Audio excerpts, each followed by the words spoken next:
कृष्ण जन्मभूमि से जुड़ी बड़ी खबर आपको बता दें। कृष्ण जन्मभूमि और ईदगाह तनाज़े में इलाहाबाद हाई कोर्ट में आज अहम सुनवाई होने वाली है। शाही ईदगाह हटाने के लिए अर्जी दाखिल की गई है।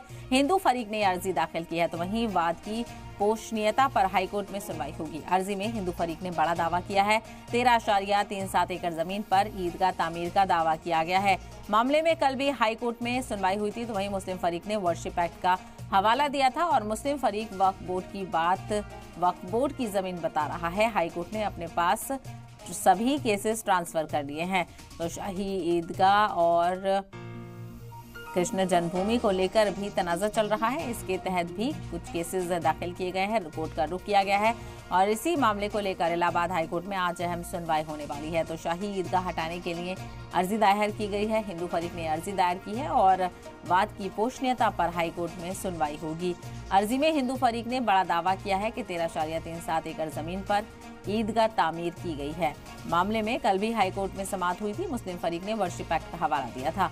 मुस्लिम फरीक वक्फ बोर्ड की बात जमीन ये बता रहा है और हाईकोर्ट ने अपने पास सभी केसेस को ट्रांसफर कर लिया है। ऐसे में देखना बेहद अहम होगा कि आज सुनवाई के दौरान क्या कुछ निकल कर सामने आता है।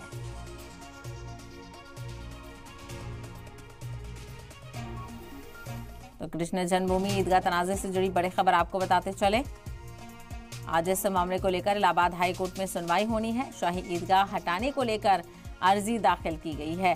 तो अब इस मामले को लेकर भी तनाज़ा शुरू हो गया है। एक तरफ वाराणसी ज्ञानवापी तनाज़ा चल रहा है, तो दूसरी तरफ कृष्ण जन्मभूमि और ईदगाह तनाज़ा भी फिर से सुर्खियों में है।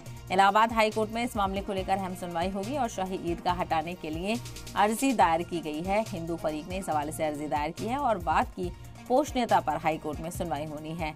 अर्जी में हिंदू फरीक ने बड़ा दावा किया है कि 13.37 एकड़ जमीन पर ईदगाह तामीर की गई है। मामले में कल भी हाईकोर्ट में सुनवाई हुई थी और मुस्लिम फरीक ने वर्शिप एक्ट का हवाला इस दरमियान दिया था।